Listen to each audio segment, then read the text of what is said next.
Hello. Where are the animals? There's a Breckenridge there, and there's a chamois over there. Always animals somewhere. What was I going to talk about? Somebody asked, is it normal to feel hungry all the time when you're in recovery? Most people, for the first 4, 6, 8 weeks of recovery, sometimes longer, feel really, really, really hungry and want to eat the whole time. And that hunger can look like mental hunger. That hunger can look like physical hunger. That hunger can look like both. That hunger can look like not physical hunger, but really bad mental hunger. That hunger can look like feelings of fullness physically and lots of mental hunger. Like it can just look like a load of things, and it can feel quite scary just because you're consuming such a huge amount of food. But that's where we're in the kid in a candy store sort of space. And then usually that starts to simmer down as you nutritionally rehabilitate and as you move out of energy deficit and as your brain gets the message that food is abundant and I can have it whenever I want. And then usually, and I say usually because nobody's exactly the same, but usually you start to just naturally eating what begins to look like a more normal amount of food. And that is where the magic is, because via unrestricted eating, you go through this crazy eating, and unrestricted eating looks insane, to then unrestricted eating when you're fully recovered looks like a relatively normal diet.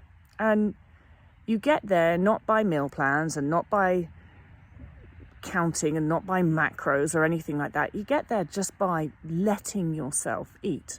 And so that's usually how it goes for the majority of people. Like I said, some people that takes longer, some people it doesn't. I don't want you listening to that and going, setting your stopwatch and being like, right, my hunger's got to calm down at so-and-so time. That's really defeating the object, because the object is to just actually let your body rule this and actually let your body tell you what it needs and how it needs it and when it needs it. And so it does feel a little bit crazy, or a lot.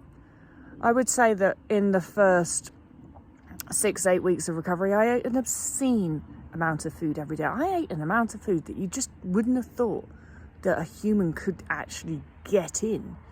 But I did. I managed it. It was an achievement, I can tell you. I'm proud of it.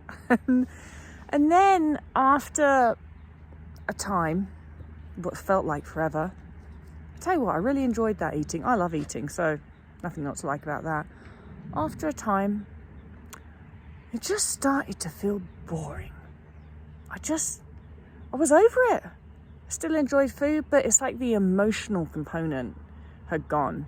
The obsessing about food had gone. The thinking about food the whole time had gone. And I did follow my mental hunger. Whenever I thought about food, I ate. And then I just sort of, as I nutritionally rehabilitated, stopped thinking about food as much. And so naturally, I started to eat less because I wasn't thinking about food the whole time. And I just followed my nose when I was in recovery. I didn't have any recovery coach telling me what to do, or that mental hunger was a thing, or that unrestricted eating was a thing. I really didn't.